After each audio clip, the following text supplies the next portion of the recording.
गर्मा गर्म चाय पकौड़े वाली गुड मॉर्निंग साथियों। मैं एडवोकेट प्रभाकर सर हाजिर हूँ आपके इंग्लिश की क्लास को लेकर। तो हो जाइए फटाफट तैयार पेन और कॉपी के साथ। तो चलिए करते हैं दिन की शुरुआत आप लोगों के साथ। तो हाजिर हैं आज आपकी क्लास का जो मॉडल पेपर है। जी हाँ साथियों, मॉडल पेपर ये हमारा सेकंड है और इसी के साथ हम चर्चा करेंगे आज के अपने बेहतरीन गेस पेपर के साथ, जो हाँ बिल्कुल जो परीक्षा में आपको देखने को मिलेंगे। तो हो जाइए तैयार। तो पहले थोड़ा सा बात करते हैं अपने टाइम का कि 3 hours 15 seconds। जी हाँ, 3 घंटे और 15 मिनट का आपका ये पेपर है और मैक्सिमम 70 नंबर का रहेगा। पहले फर्स्ट 15 मिनट जैसा कि हमने आपको बताया है कि पेपर पढ़ने के लिए दिया जाएगा। जी हाँ, reading the question paper. Second क्या कर रहा है कि मार्क्स जो है आपके क्वेश्चन के सामने लिखा रहेगा। तीसरा है read the question very carefully before you start answering them. जी हाँ, आप आंसर को लिखने से पहले क्वेश्चन को भली भांति समझ लें, पढ़ लें, उसके बाद आंसर देना स्टार्ट करें। आंसर में क्वेश्चन मत लिखिएगा, केवल आंसर नंबर डाल के लिखिएगा। तो चलिए, जी हाँ, हमारे बहुत से बच्चे ऐसे स्टूडेंट जिन्होंने पैसेज की डिमांड किया है। जी हाँ, हमारे बहुत से बच्चे ऐसे हैं जो बोल रहे हैं कि सर पैसेज बार बार पढ़ाइए, पैसेज को खूब पढ़ाइए। तो जी हाँ प्यारे बच्चों, मैं आप लोगों के लिए पैसेज पुनः लेके आऊँगा और बेहतरीन पैसेज। तो फिलहाल आज आपके लिए जो इम्पोर्टेंट पैसेज यहाँ पे दिख रहा है, ये पैसेज देख लीजिए। जी हाँ, बहुत ही इम्पोर्टेंट पैसेज है डॉल्फिन से रिलेटेड। तो चलिए शुरू करते हैं अपने पैसेज को और सीखते हैं कि पैसेज को कैसे एग्जाम में किया जाए। तो एक बार पैसेज को धड़ाधड़ देख लिया जाए। क्या कह रहा है पैसेज हमारा कि डॉल्फिन्स आर रिगार्डेड, क्या चीज़, dolphins are regarded as the friendliest. जी हाँ, डॉल्फिन को समझा जाता है बिल्कुल फ्रेंडलिस्ट क्रिएचर, दोस्त यानी कि मित्रवत प्राणी इन द सी, कहाँ का, समुद्र में। एंड स्टोरीज ऑफ देम, और उनके बारे में बहुत कहानियाँ भी हैं। हेल्पिंग ड्राउन, क्यों, क्योंकि ये जो हमारे नाव के द्वारा जो नाविक होते हैं, अगर वो डूबने लगते हैं तो वो कहा जाता है, ऐसा कहानियों में है। हकीकत क्या है ये तो पता नहीं, लेकिन ऐसा माना जाता है, वैज्ञानिक लोग भी मानते हैं कि बूढ़ने से बचाने के लिए अर्थात डूबने से बचाने के लिए उनकी मदद करते हैं।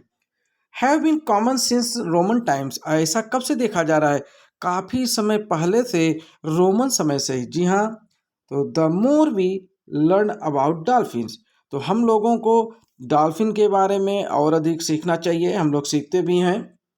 The more we realize that their society is more complex than people previously imagine, जैसा कि लोग पूर्व में समझते थे कि डॉल्फिन का जो जीवन है वो बहुत ही कैसा है, कॉम्प्लेक्स है। कैसा है, कॉम्प्लेक्स है, यानी जटिलता से भरा हुआ।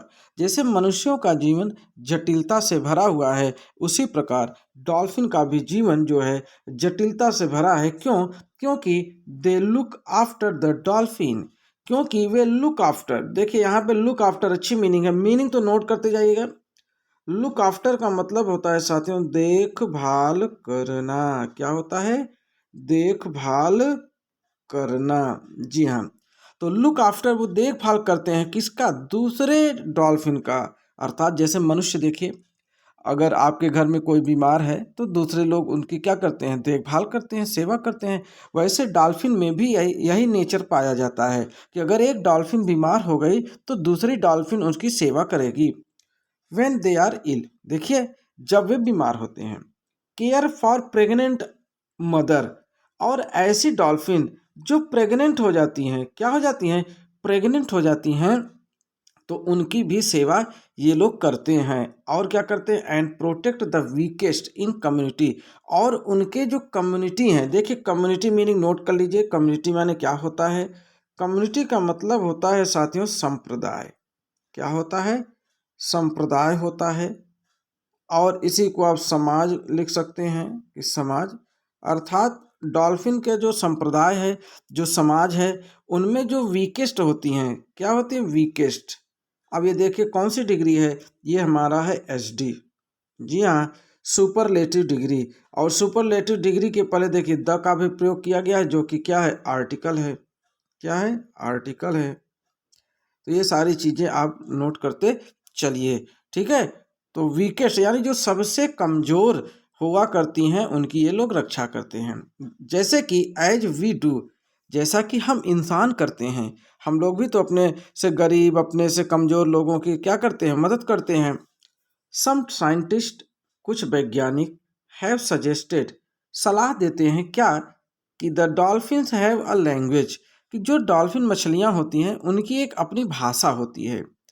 But it is much more probable, देखिए यहाँ पे प्रोबेबल, जी हाँ, प्रोबेबल का मतलब होता है शायद। बहुत ये मीनिंग अभी नोट कर लीजिए, अभी हो सकता है आपको देखने को आगे मिले। तो प्रोबेबल, प्रोबेबल माने शायद, शायद दे कम्युनिकेट, वैज्ञानिकों का मानना है कि डॉल्फिन जो मछलियाँ होती हैं उनकी अपनी एक भाषा होती है और वो शायद वे कम्युनिकेट करते हैं। कम्युनिकेट का मतलब होता है वार्तालाप, कम्युनिकेट का मतलब क्या होता है, वार्तालाप, अर्थात बातचीत करना। वार्तालाप करते हैं, बातचीत करते हैं अपनी उसी लैंग्वेज में, किससे, each other without needing a word. जैसे हम लोगों को अगर बात करना है तो हम लोगों को किसकी ज़रूरत पड़ेगी, शब्दों की ज़रूरत पड़ेगी, वाक्यों की ज़रूरत पड़ेगी। लेकिन जो डाल्फिन मछलियां हैं उनको no need, without needing any word, बिना किसी शब्द की सहायता से ही वो अपने लैंग्वेज में बात कर लेती हैं। ऐसा मानना है किनका, वैज्ञानिकों का। तो could any of these mammals, देखिए मेमल का मतलब होता है स्तनपाई। मेमल का मतलब क्या होता है, ऐसे प्राणी जो स्तनपाई होते हैं, स्तनपाई उन्हें बोलते हैं मेमल्स। तो ऐसे मेमल्स भी मोर इंटेलिजेंट देन मैन, क्या इस प्रकार के जानवर, यानी कि डॉल्फिन की बात हो रही है, क्या वो मनुष्यों से मोर इंटेलिजेंट हो सकते हैं, या सर्टेनली, निश्चित रूप से the most common argument in favour of man superiority over them. अब देखिए यहाँ पे सुपीरियरिटी, सुपीरियरिटी का मतलब होता है सबसे उच्च, सबसे टॉप। ध्यान दीजिएगा, अभी ये सब पूछा जाएगा, सबसे उच्च, इसलिए नोट कर लीजिए, सबसे उच्च यानी सबसे टॉप पर, कैसे साथियों, टॉप पर। तो जी हाँ, सबसे मनुष्यों की जो सुपीरियरिटी है, जो सबसे बुद्धिमानी, जो समझने बूझने की जो क्षमता है वो सबसे टॉप पे मानी जाती है। किनके ऊपर ऊपर, इनके ऊपर, मछलियों के ऊपर या अन्य जंतुओं के ऊपर। That we can kill them, और यही कारण है कि हम तो उन्हें आसानी से मार सकते हैं, क्योंकि हम कोई ना कोई दिमाग लगा के शिकार कर लेंगे easily then they can kill us, उन लोगों की अपेक्षा जो कि वो उतने आसानी से शिकार नहीं कर पाते हैं। इज द लीस्ट सेटिस्फैक्ट्री, अर्थात सबसे कम संतोषजनक होता है। ऑन द कंट्रेरी, कंट्रेरी का मतलब विपरीत, ऑन द कंट्रेरी माने इसके जस्ट विपरीत, विपरीत, कंट्रा होता है ना, कंट्रा। तो इसके जस्ट विपरीत, द मोर वी डिस्कवर, हम खोज करते रहते हैं, दीज रिमार्केबल क्रिएचर, ऐसे ही उल्लेखनीय प्राणियों की, अर्थात ऐसे ही विशेष प्राणियों की, the less we appear superior when we destroy them, अर्थात the less we appear superior, जो हम लोगों को कम सुपीरियर दिखा सके। अभी आपको हमने सुपीरियर की मीनिंग बताई ना। अब चलिए बात करते हैं अपने क्वेश्चन की, और आप लोग अभी क्वेश्चन के आंसर दीजिएगा, ठीक है। पहला क्वेश्चन क्या कर रहा है कि what human qualities do dolphins possess according to the passage. करें कि व्हाट ह्यूमन क्वालिटीज, यानी मनुष्यों की ऐसी कौन सी क्वालिटीज होती है जिसको डॉल्फिन ग्रहण करते हैं। पोसेज, पोसेज का मतलब होता है रखते हैं या ग्रहण करना, उनके पास होता है, क्या होता है, उनके पास होता है। कौन सी qualities, according to the passage, जैसा कि इस पैसेज में बताया गया है। तो हमने आपको भी बताया कि ये मछलियाँ भी, डॉल्फिन मछली की बात हो रही है, डॉल्फिन मछली भी क्या करते हैं, जैसे मनुष्य, जब कोई दूसरा मनुष्य बीमार हो जाता है तो उसकी देखभाल करते हैं, और प्रेग्नेंट मछलियों की भी ये लोग क्या करते हैं, देखभाल करते हैं। और जबकि ये किसका गुण होता है, ये मनुष्यों का होता है, मनुष्य ऐसा करते हैं। तो वही क्वालिटीज, यही सारी क्वालिटीज कौन, डॉल्फिन भी अपने अंदर रखते हैं। तो ये आपका 3 नंबर का क्वेश्चन सॉल्व हो गया। चलिए बात करते हैं दूसरे 3 नंबर की। दूसरा क्या कर रहा है कि why do some people argue that man is superior to dolphin, ऐसा क्यों लोग कहते हैं कि मनुष्य जो होते हैं वो डॉल्फिन मछलियों से ज़्यादा सुपीरियर होते हैं? जी हाँ, सुपीरियर का मतलब अधिक बुद्धिमान, अधिक टॉप पर, यानी सबसे ज़्यादा। तो मैंने आपको बताया क्योंकि मनुष्य जो है वो अपना शिकार बड़ी तीव्र गति से यानी दिमाग लगा के कर लेते हैं। डॉल्फिन जो होती हैं वो इस चीज़ों को करने में कम सक्षम होती हैं। तो ये 3 नंबर का सवाल भी आपका सॉल्व हो गया। अब बात करते हैं सी नंबर का कि find out a word in the passage which mean perhaps. अब देखिए यहाँ पे जब विच मीन्स आ जाए तो ये जान लीजिए इसकी सेम मीनिंग लिखनी है। क्या लिखनी है? इसकी सेम मीनिंग, अर्थात इसकी और क्या मीनिंग आई थी पैसेज में। याद ध्यान दीजिएगा कि इनकी मीनिंग की हिंदी कोई नहीं लिखेगा। अगर यहाँ पे परहैप्स हो गया तो आप जानते हैं कि परहैप्स माने होता है शायद। क्या होता है? शायद। तो ऐसा नहीं कि एग्जाम में आप लिख दीजिए शायद, है ना। टीचर क्या करेंगे? टीचर आपको काट देंगे, नंबर आपको नहीं, नंबर काट देंगे। ठीक है, तो यहाँ पे हो गया शायद। अब मैंने अभी आप लोगों को बताया था एक और इसी की मीनिंग प्रोबेबल, याद आया कुछ? प्रोबेबल, तो उसका माने भी क्या होता है? शायद होता है। तो ये आपका 2 नंबर।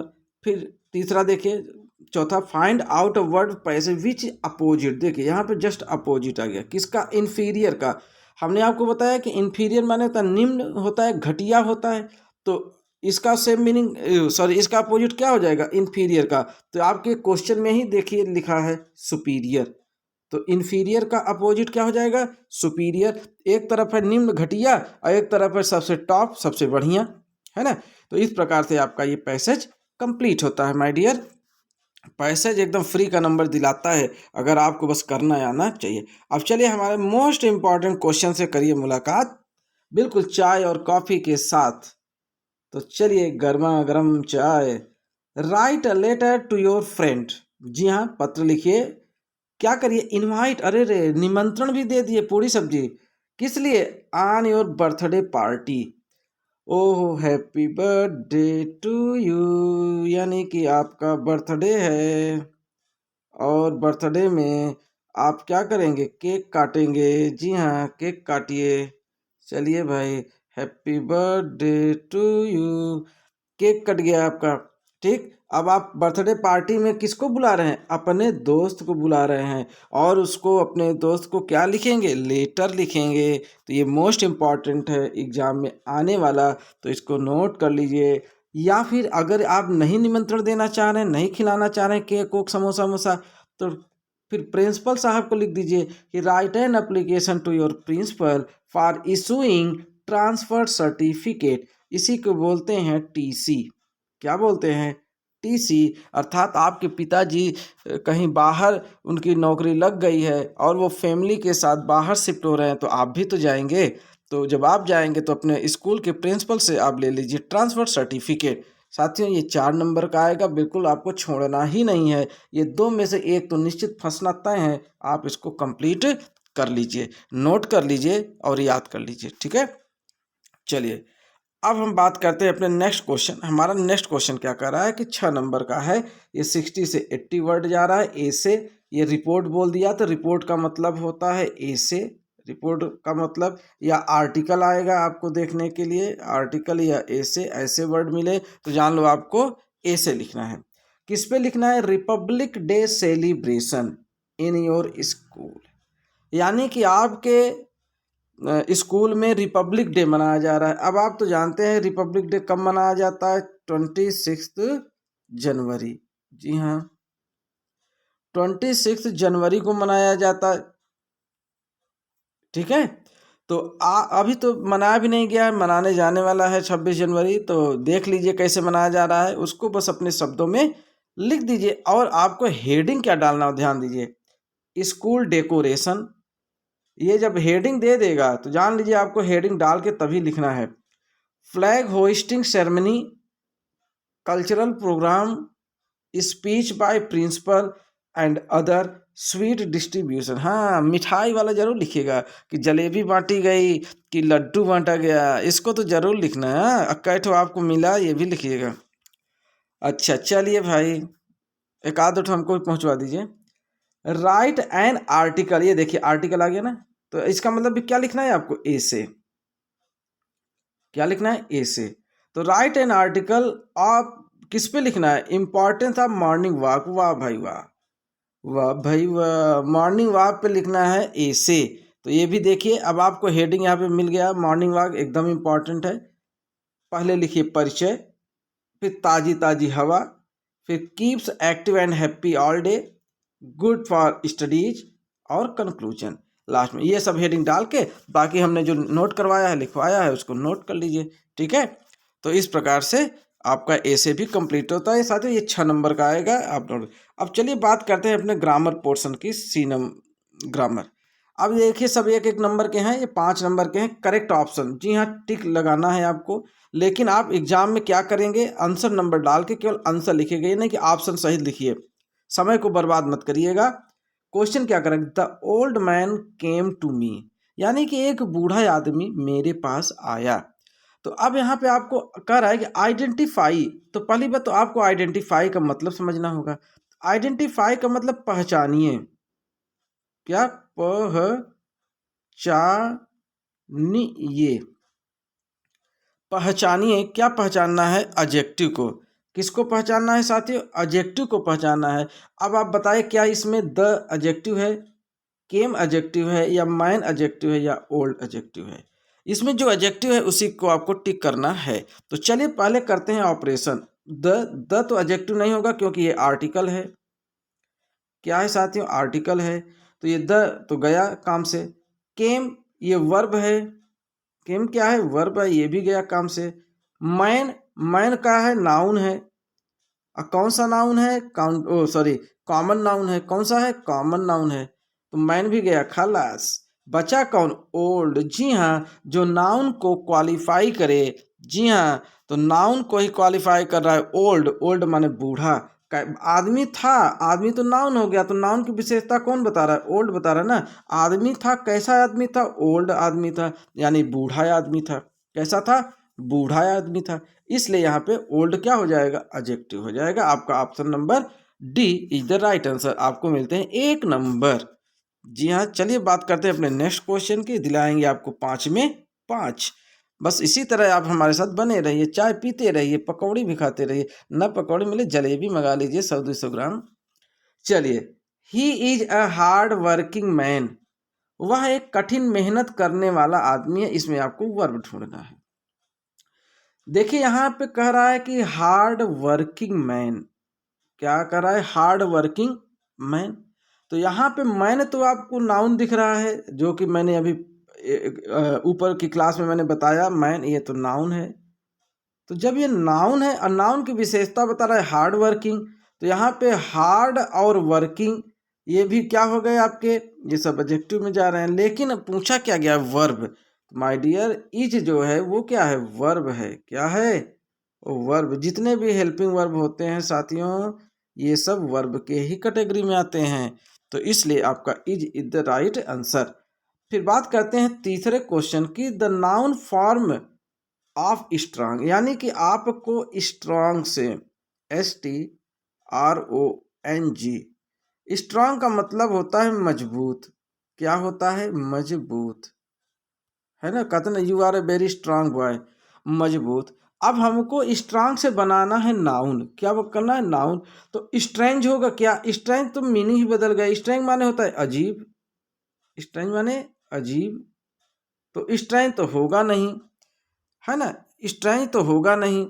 फिर स्ट्रांगली, इसमें LY आ गया है लास्ट में, तो ये जान लीजिए क्या हो गया? ये एडवर्ब हो गया। क्या हो गया? एडवर्ब हो गया। स्ट्रांगर, ये स्ट्रांगर है, यानी इसकी डिग्री बन रही है, तो ये हो जाएगा एडजेक्टिव। अब क्या बचा? स्ट्रेंथ। क्या बचा? स्ट्रेंथ। तो साथियों जान लीजिए, स्ट्रेंथ ही है आपका नाउन। किसका? स्ट्रांग का। स्ट्रेंथ माने भी ताकत, मजबूत। तो इस प्रकार से आपका ये डी ऑप्शन एकदम सही है। और बात करते हैं अपने चौथे क्वेश्चन में। हमारा चौथा क्या है? He is worried the examination, यानी वह चिंतित है। अब यहाँ पे में तो हो नहीं सकता, इन वह एग्जाम में चिंतित है, गलत जवाब। एग्जाम पर चिंतित है, ये भी गलत है। अबाउट, हाँ, एग्जाम के बारे में चिंतित है। कैसे? एग्जाम के बारे में। तो यहाँ पे आपका जो अबाउट है वो है एकदम सही जवाब। सही जवाब, क्योंकि एग्जाम के बारे में ही चिंता हो रही है कि हमारा कैसे होगा पेपर, कक्षा 10 हम कैसे होंगे पास, और कैसे बांटेंगे मिठाई, और कैसे पहुंचेगा प्रभाकर सर के पास। तो पांचवा क्वेश्चन है, I will not go with you, मैं तुम्हारे साथ नहीं जाऊंगा। हाँ, अब इसको बदल दो पास्ट परफेक्ट टेंस में। किसमें? पास्ट परफेक्ट टेंस में। तो साथियों, पहले तो जब टेंस बदलने की बात आए तो आप पहले हेल्पिंग वर्ब पकड़िएगा। क्या पकड़ेंगे? Helping verb. तो आपको मालूम होना चाहिए कि पास्ट परफेक्ट में हेल्पिंग वर्ब किसका प्रयोग, कौन सा होता है? हैड होता है। क्या होता है? हैड होता है। इसके साथ ही साथ वर्ब में थर्ड फॉर्म होती है। कौन सी? थर्ड फॉर्म होती है वर्ब में। तो आपको ये दोनों चीज याद होना चाहिए। तो अब आप देखिए क्या ये दोनों किसमें हैं, किस ऑप्शन में? पहला है डिड है, गलत जवाब, पहलन गया खल्लास। इसमें हैड नॉट है और गॉन है विथ यू, तो ये तो सही हो सकता है। अच्छा, और भी ऑप्शन देख लें। डू नॉट, ये तो गया। हैव नॉट, ये भी गया। जी हाँ, एकदम बी, एकदम बी ललन टॉप सही है, क्योंकि इसमें देखिए हैड का भी प्रयोग है और गॉन, गो वेंट गॉन का भी प्रयोग है, थर्ड फॉर्म। तो इस प्रकार से आपने देखा कि आपका जो बी ऑप्शन है एकदम चकाचक राइट है। जी हाँ, तो चलिए बात करते हैं। आपके 5 नंबर एकदम हमने दिलवा दिया, आप लोग ले लो भैया, बाद में न कहना। चलिए, डायरेक्ट में इसमें ब्रैकेट में दिया गया है, इनडायरेक्ट स्पीच में चेंज करना है। वाक्य क्या है कि why did you do it. तो जैसा कि आप देख रहे हैं वाई से स्टार्ट है, इसका माने कि यह इंट्रोगेटिव है। तो जब इंट्रोगेटिव है तो हरी सेड टू मी, तो हरी क्या हो जाएगा भाई? यहाँ पे हरी आस्क्ड हो जाएगा, या इंक्वायर्ड ऑफ, तो मैं जानता हूँ आप लोग आस्क्ड ही लिखोगे, इंक्वायर्ड ऑफ के चक्कर नहीं पड़ोगे। हरी आस्क्ड मी, हरी ने मुझसे पूछा। अब कामा, इन्वर्टेड कॉमा की जगह पे आपको क्या लगाना होगा? अब चूंकि क्वेश्चन वर्ड वाला है तो ये क्वेश्चन वर्ड ही कनेक्टिव का काम करेगा, तो यहाँ पे आप वाई ही लगाएंगे। अब वाक्य को अफर्मेटिव बना लीजिए। तो यहाँ पे सब्जेक्ट का काम कौन कर रहा है? यू। यू कौन सा पर्सन है? सेकेंड पर्सन, किसके अकॉर्डिंग? ऑब्जेक्ट के अनुसार, यानी मी के अनुसार। तो यहाँ पे आई हो जाएगा, है ना। आइए, कौन सा टेंस है? Past indefinite. तो पास्ट इंडिफिनिट को किस में बदलेंगे? पास्ट परफेक्ट में। तो आई के साथ क्या लगेगा? हैड। I had. अब डू के स्थान पे डन हो जाएगा, क्योंकि मैंने अभी ऊपर बताया आई हैड डन इट, और लास्ट में फुल स्टॉप। ये हो गया आपका इनडायरेक्ट स्पीच। तो ऐसे ही आपको इनडायरेक्ट स्पीच मिलेंगे करने के लिए, आप लोग कर ले जाइएगा, ठीक है। फिर दूसरा क्वेश्चन है, who is writing a letter. यहाँ पैसिव वॉइस मैंने अभी बताया भी है कि जब हु से स्टार्ट होता है पैसिव वॉइस, तो यहाँ पे बाई हुम कर लीजिए। क्या कर लीजिए? बाई हुम। अब इसके बाद हेल्पिंग वर्ब, चूंकि इज है और लेटर भी आपका एक वचन है, तो इज ही लग जाएगा। बाई हुम इज, ठीक है। अब ऑब्जेक्ट क्या है? अ लेटर, तो अ लेटर कर दीजिए, a letter. By whom is a letter. अब चूंकि प्रेजेंट कंटिन्यूअस है ना, तो बीइंग लग जाएगा, B E I N G, being. अब वर्ब का थर्ड फॉर्म क्या है? राइट है, तो रिटन हो जाएगा, W R I double T E N, और लास्ट में क्वेश्चन मार्क रख दीजिएगा। याद रखिएगा, पैसिव वॉइस में इंट्रोगेटिव को इंट्रोगेटिव में ही रहता है, अर्थात क्वेश्चन मार्क लगता है। लेकिन जब आप इनडायरेक्ट स्पीच में बदलते हैं तो वहाँ पे क्वेश्चन मार्क की जगह फुल स्टॉप हो जाता है, ठीक है। चलिए, अब हम करते हैं पंक्चुएशन, ठीक है। क्या करते हैं? पंक्चुएशन करते हैं। कह रहा है कि Shikha said to her friend, why had you not come to school yesterday. तो आप जानते हो कि वाक्य का कोई भी पहला अक्षर होता है वो कैपिटल में। तो यहाँ शिखा का यस कैपिटल हो जाएगा, यस एच आई के एच ई। तो शिखा सेड टू हर, अब ये देख रहे होंगे कि ये डायरेक्ट इनडायरेक्ट फॉर्म में है, तो क्या हो जाएगा? शिखा सेड टू हर फ्रेंड, ठीक। अब कामा, इन्वर्टेड कामा ओपन कर लीजिए। अब जैसे ही आप कामा, इन्वर्टेड कामा ओपन करते हैं, उसके बाद पहला अक्षर क्या हो जाएगा? कैपिटल। तो वाई का W H Y capital. Why had you, why had you come to school, S C H double O L, school yesterday, study. और लास्ट में जब चूंकि वाई से स्टार्ट है, ध्यान से देखिए, तो यहाँ पे क्वेश्चन मार्क लग जाएगा, और लास्ट में इन्वर्टेड कामा क्लोज भी होना चाहिए। तब जाके सही होगा आपका पंक्चुएशन और तब आपको मिलेगा नंबर। ठीक है, नोट कर लीजिए, छाप लीजिए। जी हाँ, चलिए बढ़ते हैं अपने नेक्स्ट क्वेश्चन। रीऑर्डरिंग में देखिए रीऑर्डरिंग क्या करा है कि was great palace this king a beautiful by built. अब यहाँ पे पहले हमें सब्जेक्ट देखना है। क्या देखना है? सब्जेक्ट देखना है। ठीक है, जब हम इसके सब्जेक्ट को देखेंगे, वाज ग्रेट पैलेस, यानी कि वाज माने था, अ ग्रेट माने महान, पैलेस माने महल, और दिस किंग माने यह राजा, अ ब्यूटीफुल बाय बुल्ट। तो अब इसका हमें क्या बनाना है? तो पहले तो लिखेंगे this this beautiful, this beautiful, BEAUTIFUL, this beautiful, this beautiful, this beautiful. ठीक है, क्या हो जाएगा? This beautiful.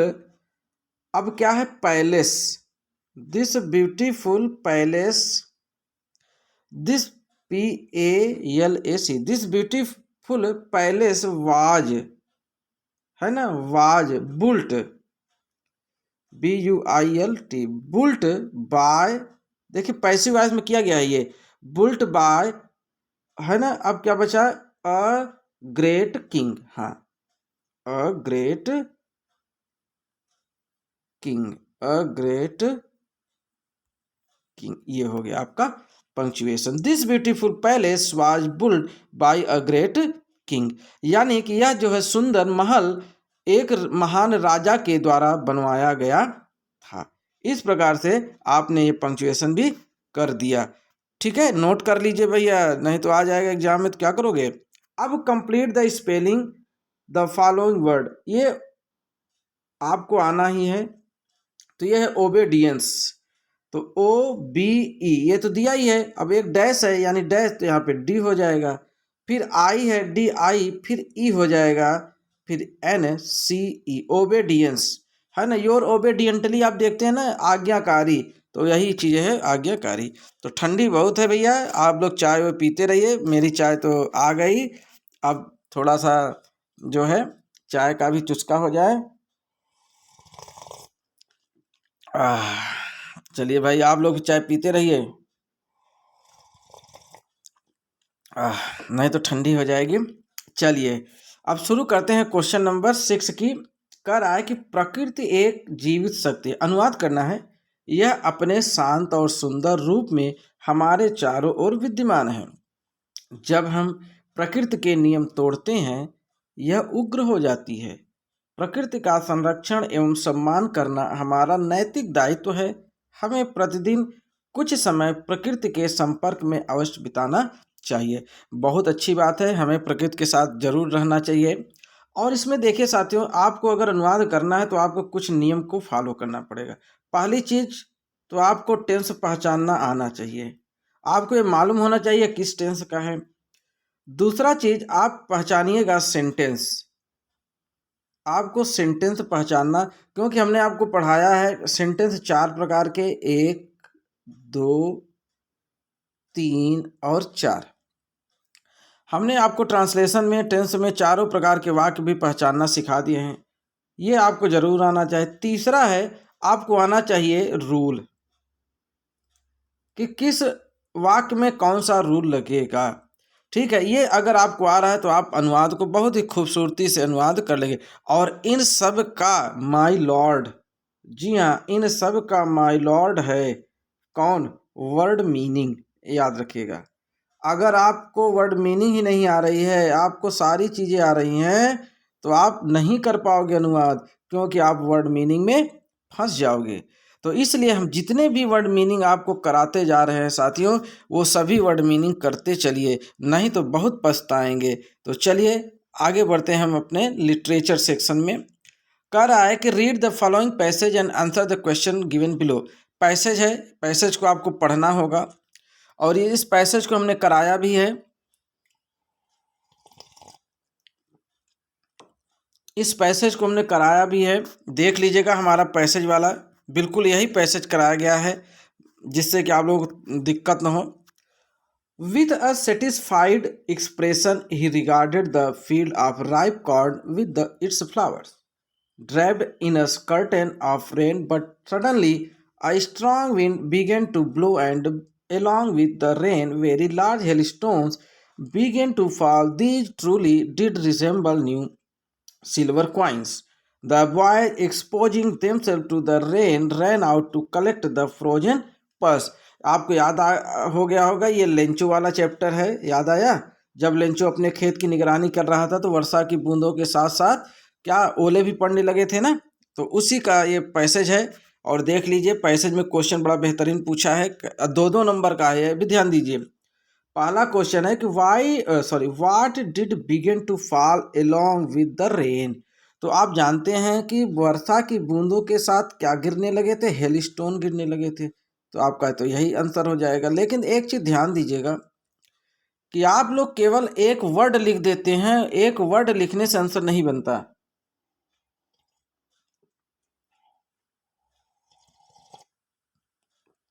एक वर्ड लिखने से आपका आंसर नहीं बनता, आपको सेंटेंस बना के लिखना पड़ेगा, तब आपको 2 नंबर मिलेगा। क्योंकि ये 2 नंबर पा रहे हैं, आप एक वर्ड लिख देंगे तो क्या आपको 2 नंबर मिलना चाहिए? आप ही सोचिए, आप ले रहे हैं 2 नंबर और आंसर मात्र एक वर्ड दे रहे हैं, तो ये तो अच्छी बात नहीं हुई ना। अगर आपको 2 नंबर लेना है तो कम से कम आप एक सेंटेंस बना के लिखिए, ठीक है?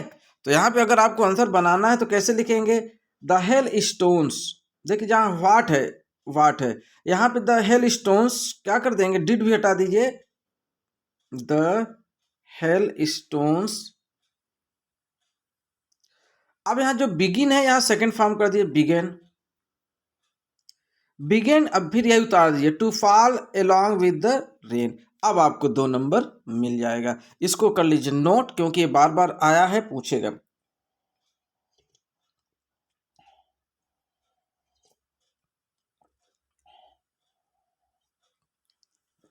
चलिए भाई, मेरी चाय फिनिश हो गई। चलिए अब बढ़ते हैं अपने दूसरे। Why did the boys go out, वो लड़के बाहर क्यों निकले थे?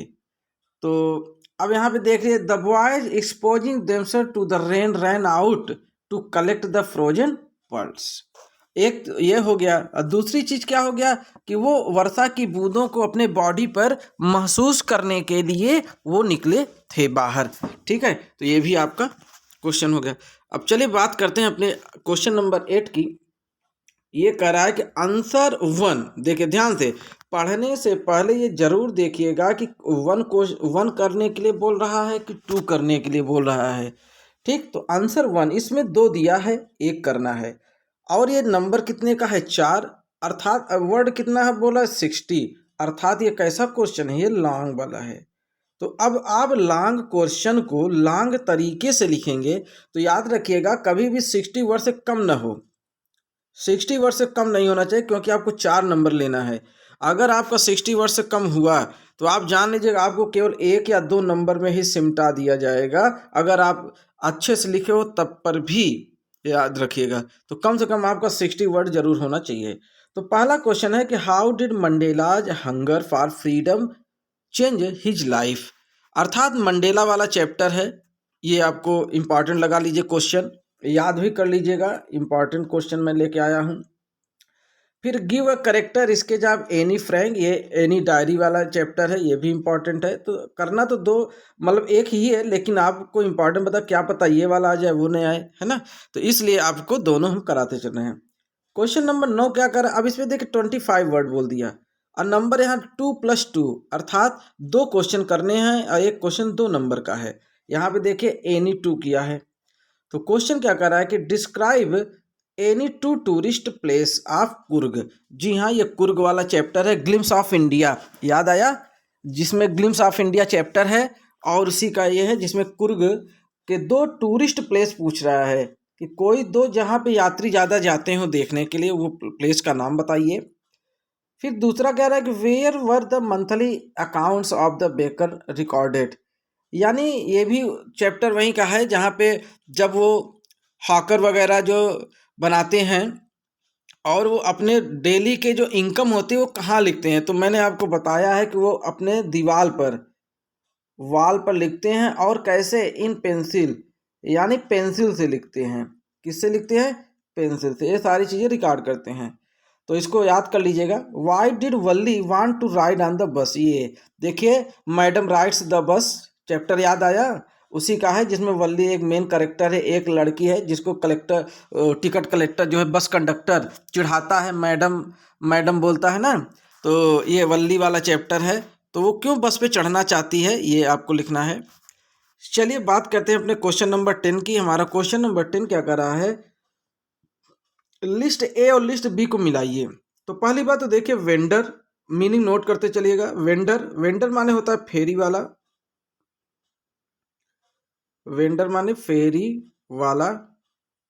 जब आप मीनिंग आती रहेगी तो जान लीजिए कि आपका हर क्वेश्चन हो जाएगा। प्रिजर्व्ड, प्रिजर्व्ड माने होता है बचा के रखना, जैसे कहते हैं ना फ्रिज में प्रिजर्व करके रख दीजिए, बचा कर रखना जिससे कि अगले दिन काम दे, बचा कर रखना। और तीसरा मीनिंग है मॉन्क, मॉन्क माने होता है साधु, मॉन्क माने साधु सन्यासी।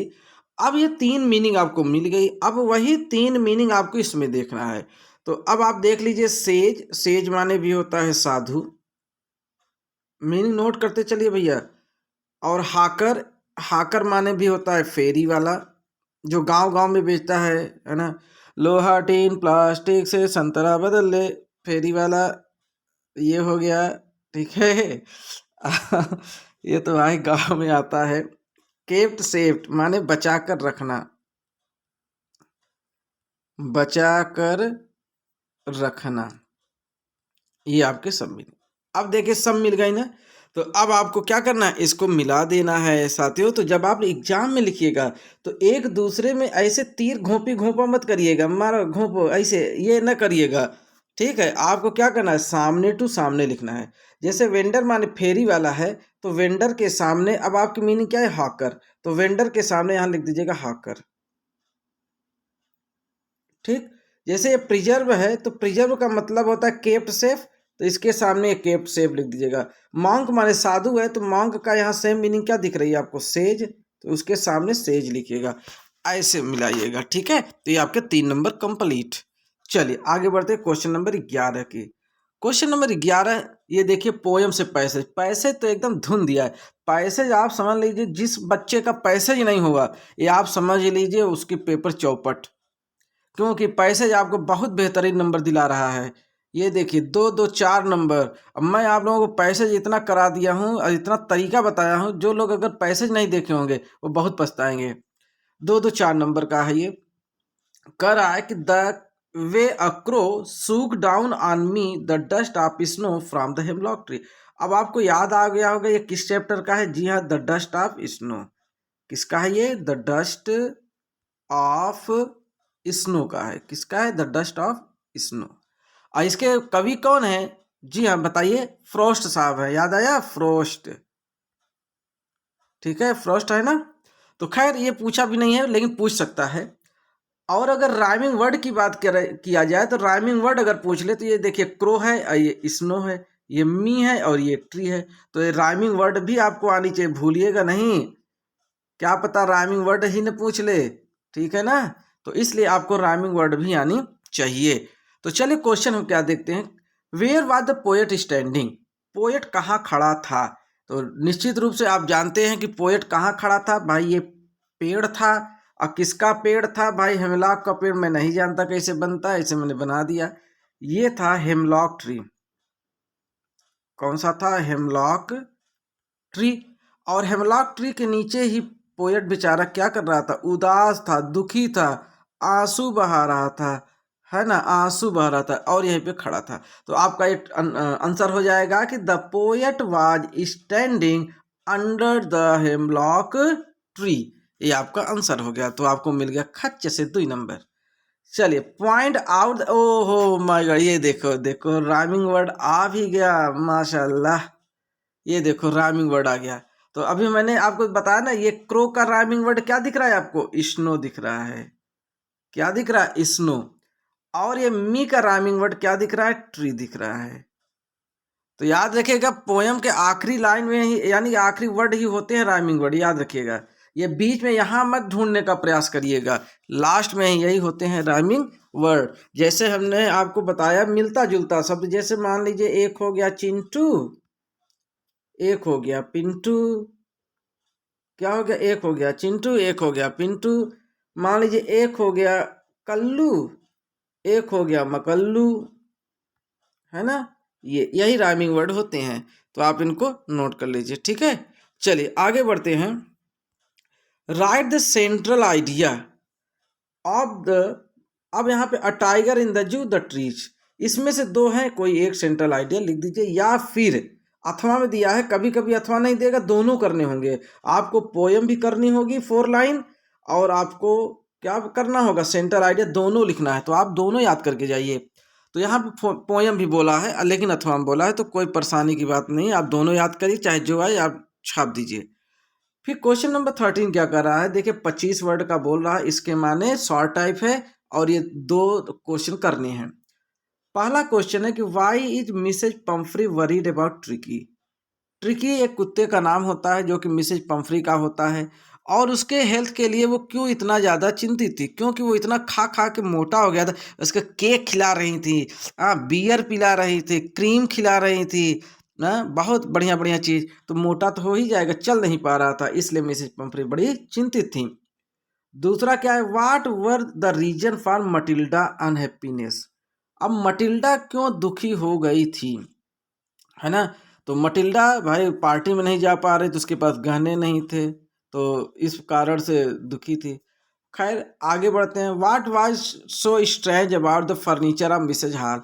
मिसेज हॉल की कुर्सी क्यों अजीबो गरीब काम करने लगी, क्योंकि गिरफिन महोदय वहाँ थे ना उसी में, तो इसीलिए। तो चलिए ये भी आपको, ये तीनों क्वेश्चन आप याद कर लीजिए, आज के आज एकदम गुनगुने पानी के साथ सुबह दोपहर शाम पुड़िया बना के ले लीजिए, फाका मार लीजिए, याद होना चाहिए, नहीं तो परीक्षा में क्या लिखेंगे। क्वेश्चन नंबर 14 क्या कर रहा है, 60 वर्ड यानी लॉन्ग टाइप, 4 नंबर का है। Give a character sketch of भोली। जी हाँ, भोली आ गया चैप्टर। अब इसका करेक्टर यानी भोली कैसी लड़की थी, किसकी लड़की थी, रामलाल नंबरदार की थी, याद आया। चलिए दूसरा क्वेश्चन क्या कर रहा है कि how did Ebright discover an unknown insect hormone. तो ये एब्राइट वाला चैप्टर है, जी हाँ, जिसमें साइंस का फ्रैक्शन दिया गया है। Question number 15 true and false की बात कर रहा है। कह रहा है कि क्या मटिल्डा ऑलवेज रिमेन्ड हैप्पी, क्या मटिल्डा हमेशा खुश रहती थी। तो एकदम सरासर अन्याय है, मटिल्डा बिल्कुल खुश नहीं थी, फॉल्स हो गया। James Herriot was veterinary surgeon. जी हाँ, डॉक्टर हेरियट जो थे वो सर्जन थे, ये ट्रू हो गया, ठीक है। तो बाकी आगे बढ़ते हैं हम बी सेक्शन में, जो कि हमारा ऑप्शनल है। पहला क्वेश्चन क्या कर रहा है कि ग्रिफिन वाज क्या थे ग्रिफिन, क्या वो शूज मेकर, शूज कीपर थे, शॉपकीपर सॉरी, दुकानदार, या लैंडलॉर्ड जमींदार थे, या साइंटिस्ट वैज्ञानिक थे, या क्लर्जीमैन पादरी थे। तो क्लर्जीमैन का मतलब पादरी, मीनिंग नोट कर लीजिए, पादरी। साइंटिस्ट का मतलब वैज्ञानिक, साइंटिस्ट का मतलब साथियों वैज्ञानिक। लैंडलॉर्ड का मतलब जमींदार, जमींदार, और मकान मालिक भी होता है, याद रखिएगा, मकान मालिक।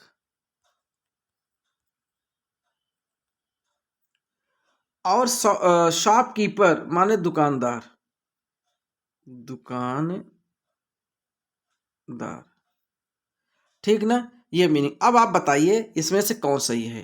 तो गिरफिन वाज, गिरफिन क्या थे, गिरफिन एक साइंटिस्ट थे, ठीक है, तो आपका एकदम सही गया। दूसरी बात, रामलाल इल्डेस्ट डॉटर वाज, ये पूछा है कि रामलाल इल्डेस्ट डॉटर, रामलाल की सबसे बड़ी लड़की का क्या नाम था। उसका क्या नाम सुलेखा था, कि राधा था, कि भोली थी, कि मंगला था, क्या था उसकी बड़ी लड़की, ठीक है। तो रामलाल की जो बड़ी लड़की हैं उनका आप लोग आंसर बताइए, हमने आपको बहुत अच्छे से पढ़ाया भी है। जी हाँ, रामलाल की जो सबसे बड़ी लड़की है वो कौन है, वो है आपकी राधा। तो जब राधा नंबर 1 पे थी तो दूसरे पे देखिए, पहले सबसे पहले लड़की कौन थी, राधा थी, राधा। दूसरे पे कौन थी, दूसरे का नाम बताइए भाई। जी हाँ, दूसरे का नाम था मंगला। दूसरे का क्या नाम था, मंगला। तीसरे पे कौन थी, तीसरे का नाम बताइए, देखते हैं कौन बता लेता है। तीसरे का नाम था चंपा। यस, चंपा। और चौथे पे थी आपकी सुलेखा। कौन थी, सुलेखा। कौन थी, सुलेखा। ठीक है। और फिर यह है आपकी भोली। चलिए, यहाँ पे साथियों आपने लगाया होगा राधा, एकदम सही जवाब है, सबसे बड़ी लड़की। तो साथियों यहीं पे हमारी क्लास आज समाप्त होती है। और हमने जैसा कि वादा किया था आपसे लगातार मॉडल पेपर ले आने के लिए, गेस्ट पेपर, तो आप हमारे गेस्ट पेपर को ज़रूर नोट डाउन करते चलिए, तैयार करते। मैं अपना वादा पूरा कर रहा हूँ, आप भी अपना वादा पूरा करिए। क्या कि चैनल को सब्सक्राइब करवाइए। जी हाँ, खुद करिए, लोगों से भी करवाइए। ठीक है, ये आपका अपना दायित्व है, फर्ज है। वीडियो को जितना ज़्यादा से ज़्यादा क्लास को लाइक करिए। ठीक है। और अधिक से अधिक लोगों को शेयर करिए, जितना ज़्यादा से ज़्यादा हो सके शेयर करिए। ये आपकी रिस्पॉन्सिबिलिटी है कि आपका ये चैनल है, आपका चैनल हर जगह कोने कोने तक पहुंच जाए। पूरे भारत में कोने कोने तक आपका चैनल होना चाहिए।